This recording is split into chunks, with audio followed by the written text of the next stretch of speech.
November 2nd, the hunt for truth.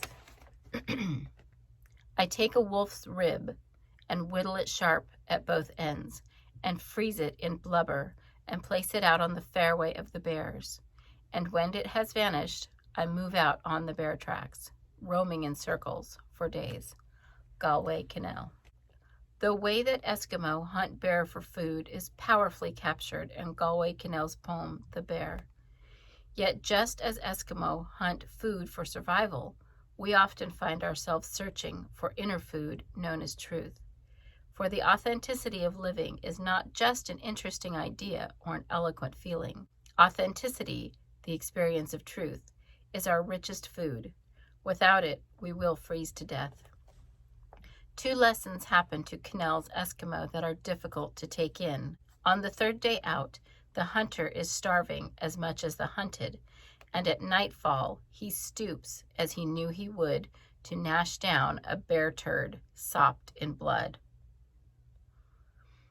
What this tells us is that no matter what we say we will or will not do, no matter the imperious standards by which we judge ourselves and the world, we humbly can't know what we will do when starving for truth. And rightly so, for life on earth often brings us to our knees so that something can take root.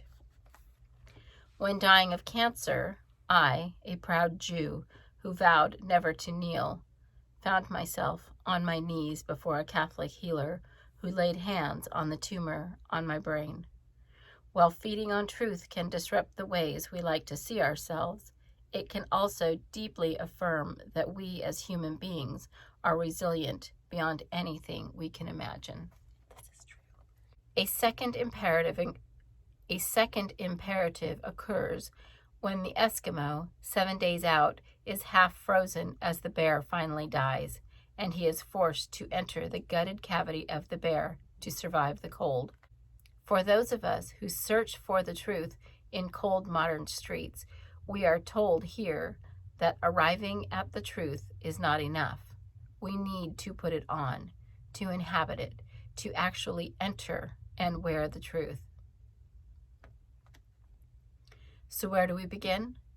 Well, the Eskimo also teach us how to hunt for truth in the way they fashion their bait, not by intellectual debate or esoteric study, but by risking something of ourselves, by placing something troublesome and sweet in the open, by offering something essential from our hunger and coating it with our vulnerability. We call the greater truth into the open with the smaller. Humbly and unavoidably, the need for truth will lead us into the unexpected living of our lives beyond all images of perfection. Exactly.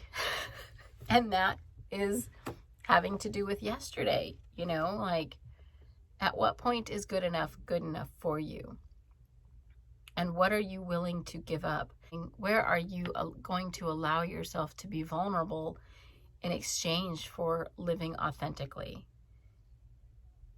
Because you can't keep up the show of everything being perfect and be authentic at the same time. You just can't. There's too many holes in that armor. And really, for me, I just took my armor off.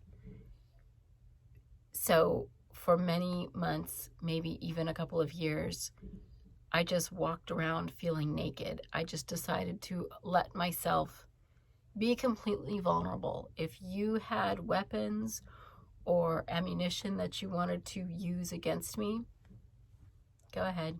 I don't care. I'm not concerned with those things anymore. Being authentic and living truth in the moment is really the most important thing. And so here we are. So what about you? Are you taking some armor off today? Are you thinking about it? I'm not going to tell you you have to, but I will tell you that armor's heavy and it rusts. All right. Is there something you have done that you vowed you would never do? Do you consider this to be a triumph or a failure? What prompted you to act this way? Was it courage, necessity, or was it a mistake?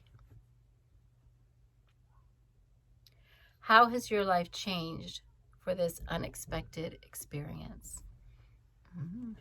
Good stuff.